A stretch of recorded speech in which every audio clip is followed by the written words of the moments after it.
was a bitter, relentless winter, the kind where the cold gnaws at your bones and the snow never seems to stop falling. I had been staying in an old cabin in the woods, a retreat I thought would help me find some peace of mind, away from the city's noise. But that winter, the silence of the woods was different. It wasn't peaceful, it was suffocating, and it seemed to be alive in a way that made my skin crawl.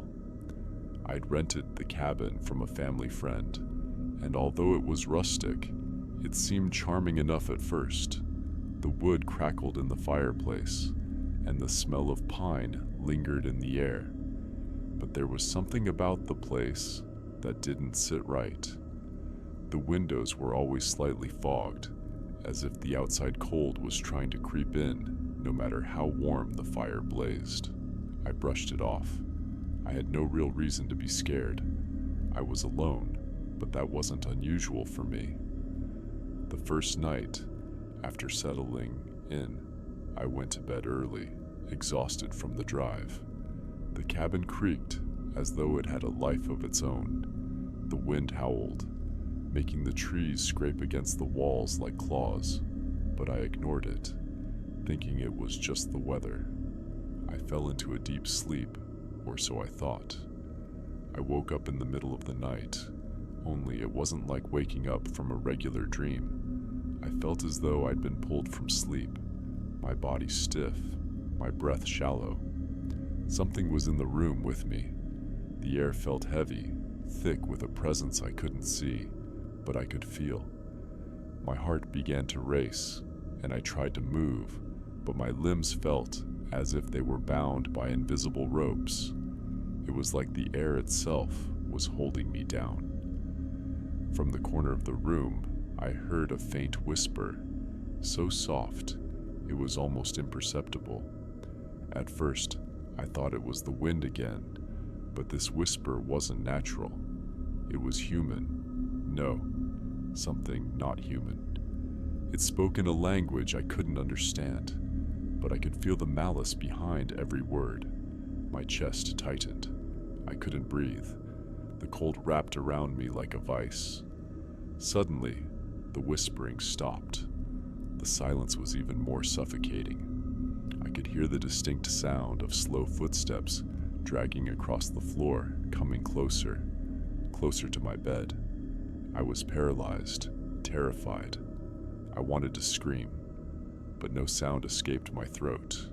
My eyes scanned the room in the darkness, but I couldn't see anything, not even a shadow. Then I saw it. Or rather, I felt it before I saw it. A shape, vague and shifting, like smoke or mist. It wasn't quite solid, but it moved. I couldn't make out its features, but I could sense it watching me, studying me. The air grew colder, sharper.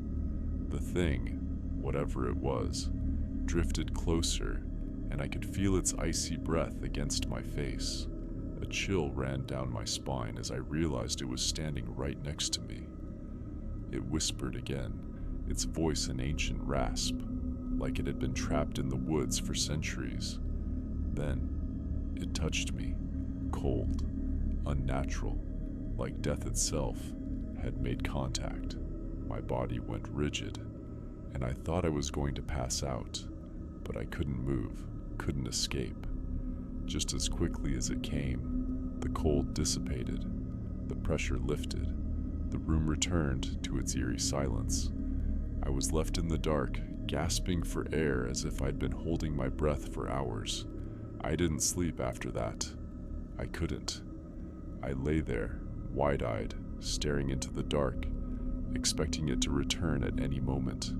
The next morning, I tried to convince myself that it had just been a nightmare, but something had changed. The air in the cabin felt heavier, more oppressive. The light coming through the windows seemed dimmer, as if the sun couldn't reach this place, even though it was midday. I decided to venture into the woods to clear my mind, thinking that being outside would help. But as I stepped into the snow, the world felt wrong. The trees were too still, the wind too silent. The snow beneath my boots crunched unnaturally loud, and the further I went, the more disoriented I became. It was as though the woods were shifting around me, the trees warping, the shadows moving in ways they shouldn't. I was lost.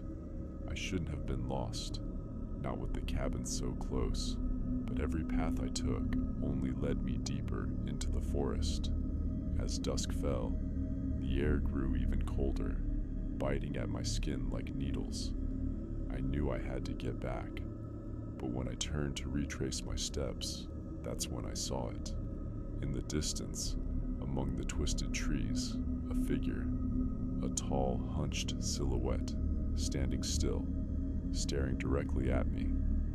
It didn't move, it just watched. I froze, my blood running cold. My mind screamed for me to run, but I couldn't. Something kept me rooted to the spot. Then it moved, not toward me, but through the trees. It wasn't walking, it was gliding, as if it was part of the shadows themselves. Every movement felt wrong, like it wasn't bound by the same rules of nature as I was. The hairs on the back of my neck stood up.